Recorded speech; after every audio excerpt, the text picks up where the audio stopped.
ఫోటోని కుట్టేద్దాం. నగరంలో సరికొత్తగా ట్రెండ్ అవుతున్న ఎంబ్రాయిడరీ స్టైల్. పూర్తి వివరాలకు చదవండి రేపటి సాక్షి హైదరాబాద్ ఎడిషన్. తన చంద్రబాబు నాయుడు గారి ట్వీట్ నుంచి జగన్మోహన్ రెడ్డి గారిని ఏ రకంగా దూషిస్తూ పెట్టాడు. ఇది తన కుమారుడు లోకేష్ గారు తన పేజ్ నుంచి వచ్చినటువంటి వార్తలు.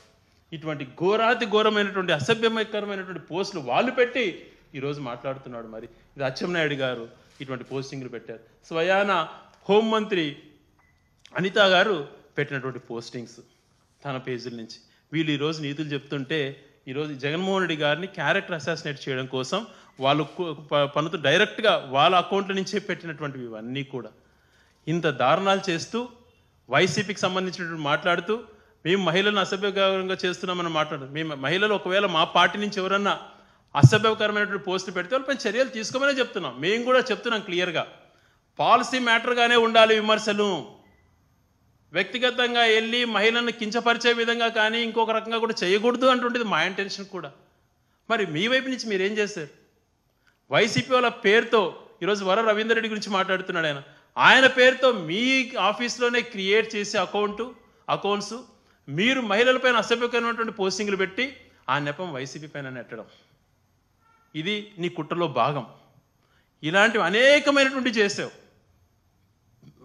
వైసీపీ నాయకుల యొక్క పేర్లతో ఫేక్ పేజీలు క్రియేట్ చేసి స్వయంగా షర్మిలా గారే చెప్పారు ఒక ఇంటర్వ్యూలో, షర్మిలా గారి పైన బాలకృష్ణ ఆఫీస్ నుంచే అక్కడి నుంచే సోషల్ మీడియా నుంచి చాలా అసభ్యకరమైన పోస్టులు పెట్టినట్టు స్వయంగా షర్మిలా గారు చెప్పింది మనం విన్నాం.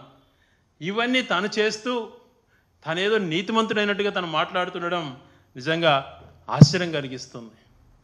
బోట్లు వచ్చి బ్యారేజ్ను వరదలో దాదాపుగా 10 లక్షల క్యూసెక్ల పైన వరదలో 2 బోట్లు కొట్టుకొని వస్తే వైసీపీ బ్యారేజ్ను కూల్చడానికి చేస్తున్నారన్నటువంటి తప్పుదోవ పట్టించే ప్రయత్నం చేసినటువంటి నువ్వు మరొక పక్కన అక్కడ వేలాది మంది ప్రాణాలు కాపాడినటువంటి రిటెన్షన్ వాళ్ళు కడితే దాన్ని కూడా అంచిపెట్టి ఎక్కడ జగన్మోహన్ గారికి పేరు వస్తుందో అని చెప్పి మీరు చేసిన తప్పిదం వల్ల వరదల్లో 100 మంది చనిపోయి కోట్ల రూపాయల ఆస్తులు ప్రజలకు ఎంతో నష్టం జరిగితే దాని గురించి మాట్లాడకుండా జగన్మోహన్ గారిని టార్గెట్ చేసుకొని మీరు చేసినటువంటి అరాచకాలు 1-2 కాదు, ఇవన్నీ చెప్పుకుంటూ పోతే అనేకమైనటువంటి ఉన్నాయి. చట్టం తీసుకురా, ఎవరికైనా ఒకటే చట్టం అన్నటువంటి రీతిలో వ్యవహరించు. అలా కాకుండా మీకు ఒక రకంగా ప్రతిపక్షాన్ని అనగదొక్కే విధంగా ఇంకొక రకంగా ఏది ప్రశ్నించే గొంతు ఉండకూడదు అని చెప్పి ఆలోచన చేసి ఆ రకమైన ఆలోచనలు చేయడం సరైనటువంటి పద్ధతి కాదు అని చెప్పి చంద్రబాబు నాయుడు గారికి నేను చెప్తున్నాను. అదే రకంగా తను ఈరోజు మాట్లాడుతూ ల్యాండ్ గ్రాబింగ్ యాక్ట్ గురించి మాట్లాడుతున్నాడు. ఈరోజు ల్యాండ్ గ్రాబింగ్ అన్నటువంటిది ఉండకూడదు. వాళ్ళు అమెరికాలో ఉన్నా, మరొక దేశంలో ఉన్నా, మరొక రాష్ట్రంలో ఉన్నా, ఇంకొక ప్రాంతంలో ఉన్నా వాళ్ళ భూమి వాళ్ళకు భద్రంగా ఉండాలి అని చెప్పి అటువంటి మంచి వ్యవస్థను తీసుకురావాలని చెప్పే సమగ్ర భూ సర్వే పెట్టినటువంటిది. ఆ సమగ్ర భూ సర్వే వల్ల మంచి పేరు వస్తుంది వైసీపీకి అని తెలిసి నీ యొక్క కోవట్లతో దాన్ని మంచి పేరు రానియకుండా దాన్ని తప్పుదోవ పట్టించి దాన్ని నిర్మూలింపజేసేటువంటి ప్రయత్నం, బ్యాడ్ ప్రాపగండ చేసి నిర్మూలన చేసేటువంటి ప్రయత్నం చేసింది మీరు కాదా చంద్రబాబు నాయుడు గారు? ఈరోజు మీకు అధికారం వచ్చిన తర్వాత మీరు లేని చట్టాన్ని రద్దు చేసినట్టుగా ప్రజెంట్ చేసుకుంటూ ఈరోజు మళ్ళీ కేంద్ర ప్రభుత్వం దానికి నిధులు ఇయ్యను అంటే లేదు నేను కూడా సర్వే స్టార్ట్ చేస్తున్నాను, నేను ఇంకొక రకంగా నీతి మాటలు మాట్లాడుతున్నాం. ఎస్, జగన్మోహన్ రెడ్డి గారు ఆలోచన చాలా మంచిది. ఆ రోజు తను చేసినటువంటి ప్రయత్నం చరిత్రలో ఎప్పుడో బ్రిటిషర్స్ కాలంలో 100ల సంవత్సరంలో జరిగినటువంటి సర్వేలు సరిగా లేకుండా ఉన్నాయి. హద్దులు ఫిక్స్ కాక చాలా గొడవలలో ఉన్నారు. దీనికి శాశ్వతంగా పరిష్కారం ఉండాలని చెప్పి సమగ్ర భూ సర్వే ఏర్పాటు చేసి ప్రతి ఒక్కరికి కూడా ఎవరికి నష్టం జరగకూడదు, పేదవాళ్ళకు కూడా మంచి జరగాలి అని చెప్పి అనేకమైనటువంటి ల్యాండ్కి సంబంధించిన సంస్కరణలు తీసుకొస్తే మంచి పేరు రాకూడదు అని చెప్పి నీ దొంగ ప్రయత్నాలతో తప్పుదోవ పట్టించి బురదజల్లేటువంటి ప్రయత్నం మాత్రమే చేశాడు చంద్రబాబు నాయుడు గారు. అది ఆయన కూడా తెలుసు.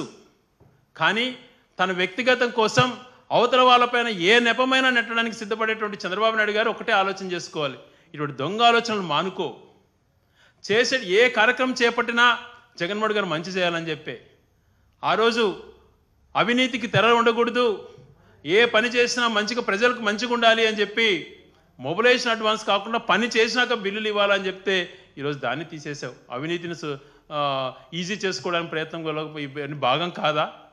మరి 100 కోట్ల పని దాటితే జ్యుడిషియల్ సిట్టింగ్ జడ్జి ఎంక్వైరీ చేసి జ్యుడిషియల్ రివ్యూ జరిగిన తర్వాత ఆమోదించాలన్నటువంటి దాన్ని రద్దు చేసి ఏదో మళ్ళీ అది కూడా వైసీపీ పైన ఏదో నెపం నెట్టేదానికి ప్రయత్నం చేస్తున్నాం.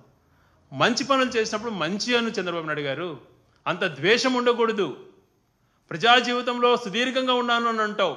ప్రజా జీవితంలో సుదీర్ఘంగా ఉన్న వాళ్ళు, ప్రజా జీవితం పైన అంకితమైనటువంటి వాళ్ళు, ప్రజా సేవ చేయాలనుకున్నటువంటి వాళ్ళకు మంచితనం కూడా ఉండాలి.